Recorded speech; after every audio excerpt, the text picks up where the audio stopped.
New York City last night, Black Lives Matter march for Martin Luther King Day. And of course, they caused trouble. There's the march. Okay. And the police said, please don't block traffic.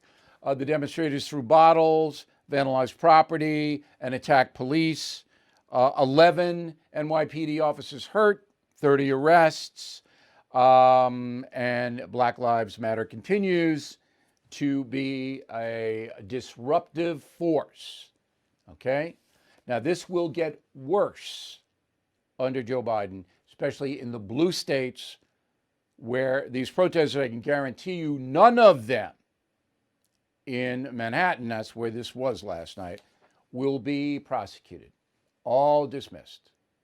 And Black Lives Matter and Antifa and all these people, wait till you see what happens the next year. They're going to continue to destroy property.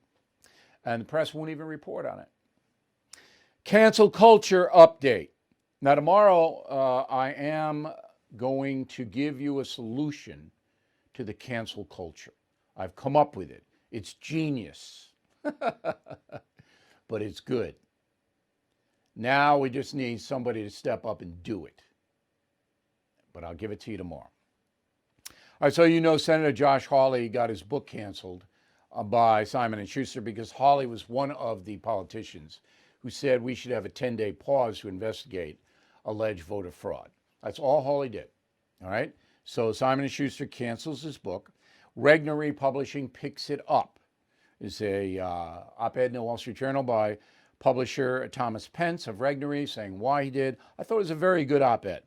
So Hawley has got his book out in May, and it will be a big bestseller because of all of this. Now, CNN is on a little campaign to cancel its competition. Roll tape. And then we're going to have to figure out the OANN and Newsmax problem. You know, that these companies have freedom of speech, but I'm not sure we need Verizon, AT&T, Comcast, and such to be bringing them into tens of millions of homes. This is, allowing people to seek out information if they really want to, but not pushing it into their faces, I think is where we're going to have to go here.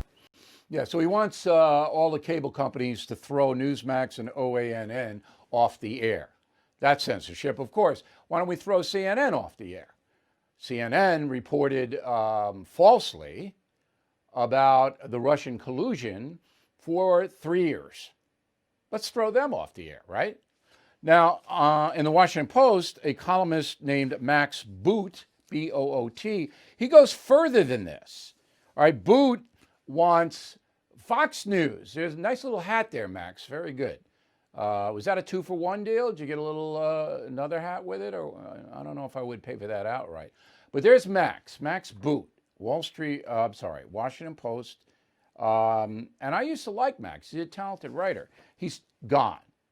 He's in Crazyville. You take a left at Lunatic Alley and you go right into Crazyville.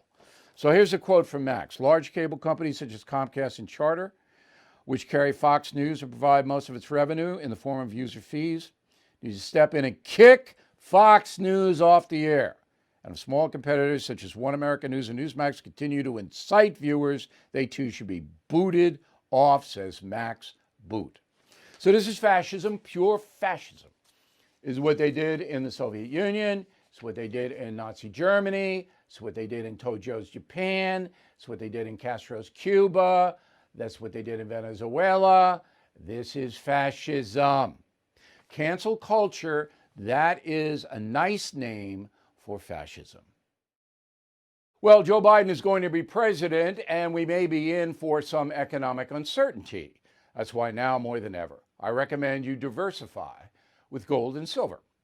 The only company I recommend is American Hartford Gold. So please call them right now and tell them Bill O'Reilly sent you, and they will give you up to $1,500 of free silver on your first order. Now, since I've been recommending American Hartford Gold, gold itself up over 40%, silver up over 60%. So don't wait. Call 866-501-5201. That's 866-501-5201, or text BILL to 65532.